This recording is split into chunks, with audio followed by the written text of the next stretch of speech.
It's Friday farm vlog time. You ready? Okay, so I told you that I was gonna show you my chicks that are almost 7 weeks old, and then my other set of chicks that are almost 4 weeks old. And we moved them out to the coop. We started raising the chickie babies in the basement. So they'd come out of the incubator, we'd put them in their cute little brooder in the basement, and that works great for when they're little, but they do create a lot of dust, a lot of dander, and you'll start to notice that even though we had an air purifying filter going, it was sucking up so much dust and dander out of the room. It's incredible. These little chickie babies, they do create a lot of dust. So keep that in mind when you're going to be raising chicks, how you're going to do it and what's going to work for your house. We then took them from the basement, we moved them into larger brooders in the garage because being winter time, we didn't want them outside of the house at that point. Well, the dander in the garage, it was just incredible. Now I do have 46 chicks, so it's a lot. If you're raising just a few, 8 to 10 chicks, you're not going to notice the dander quite as much to the extent that I am seeing it with the 46. So the solution is we moved them out to the coop.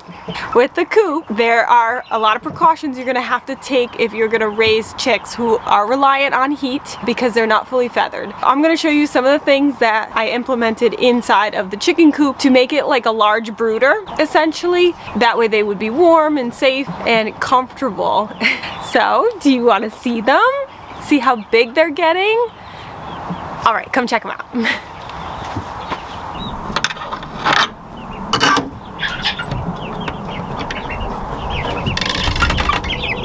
Ta-da! Here they are. They are almost 7 weeks old. They are loving being out here in the coop. They're big chickie babies now. They've got the big waterer now out here. They've got, oh, they lost one. Oh my goodness. Oh, look at your feathers. They're all sticking up. Was that scary? So they have a heat lamp. They have a heating pad to cozy up on at night. And then we have the 3-week-olds that are actually almost 4 weeks old. In a couple days they'll be 4 weeks old, and they have their own separate little section in the brooder. You're all perching on my arm down here. So sweet. But the 3-week-old chicks, they have their own section. The heat lamp's a bit lower for them to keep the temperature higher in their area, and they also have a heating pad cave. Hi.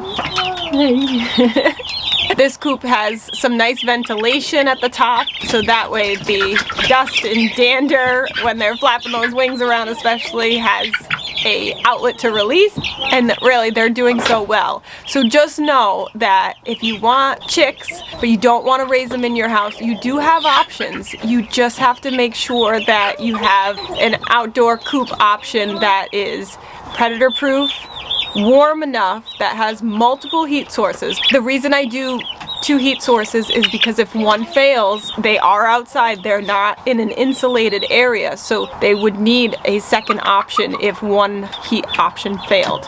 Heat lamps, you do need to keep in mind, can be a fire hazard. Your goal is that your heat lamp is 2 feet away from anything that could be potentially flammable.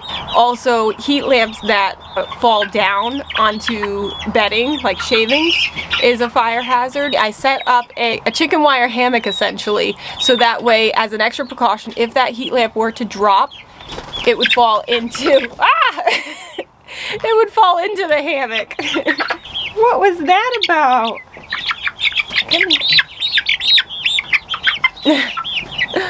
So I do feel better knowing that that hammock is in place in case that were to drop from these flighty little chicks flying around. I'll do a whole video showing you everything about this little brooder coop, if you want to call it that. Right, guys? You can be the stars of the show. You guys are getting heavy on my arm. Let's go say hi to the younger chicks. All right. Let's slide you guys back in here. Hey, babies. Hey, mama's babies. Hello. Ooh.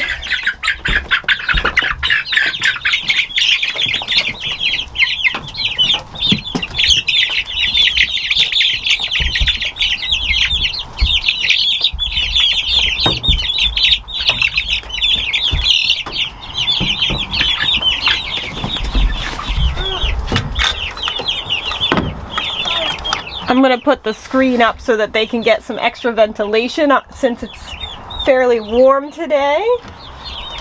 We'll keep the bottom securely latched. All right, babies. It's really nice having them out in the outdoor coop. That way they have more room to spread their wings, and I'm hoping to be able to allow the smaller chicks to join the larger chicks in the full coop, and that way they can all enjoy the place together. But for now I have them separated. But they have been doing some jumping back and forth.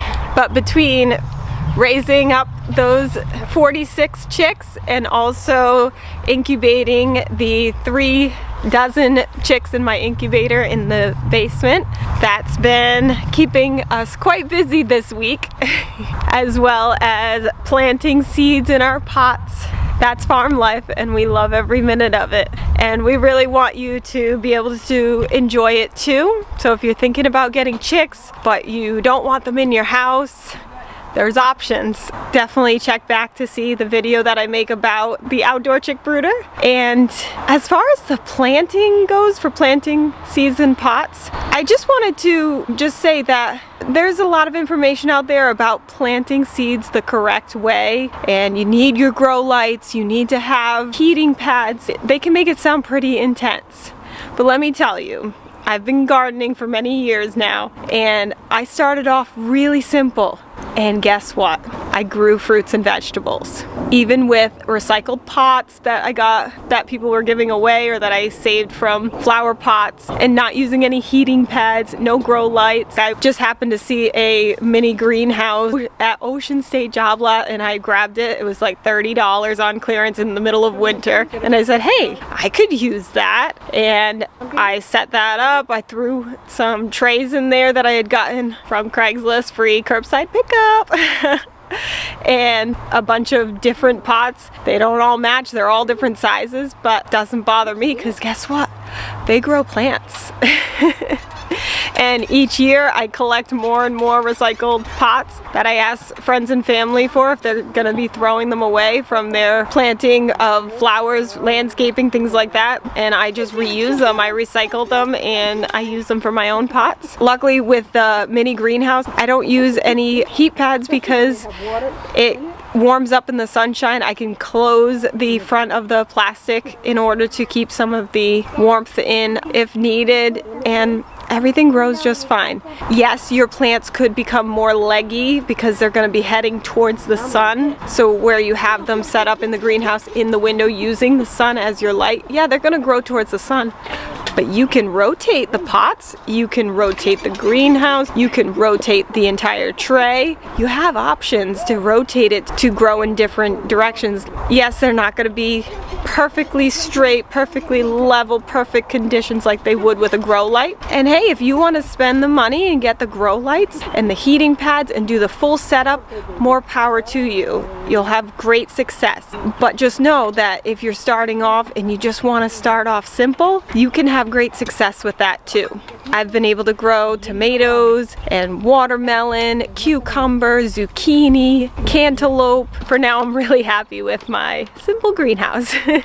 But the best part is just getting started. Even if you don't have all the right stuff.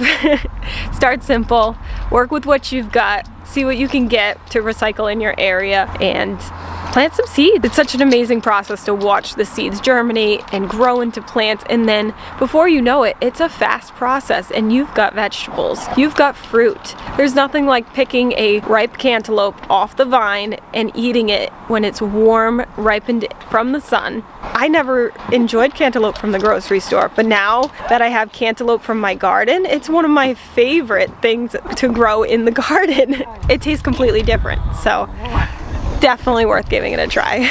1, 2, 1, 2, 3, 4. Now you're learning to farm like me. There is so much more to see. If you're planning on heading elsewhere, buggy you we. Yeah, yeah, yeah. This really is the place to be. What are you waiting for? Get your farm on.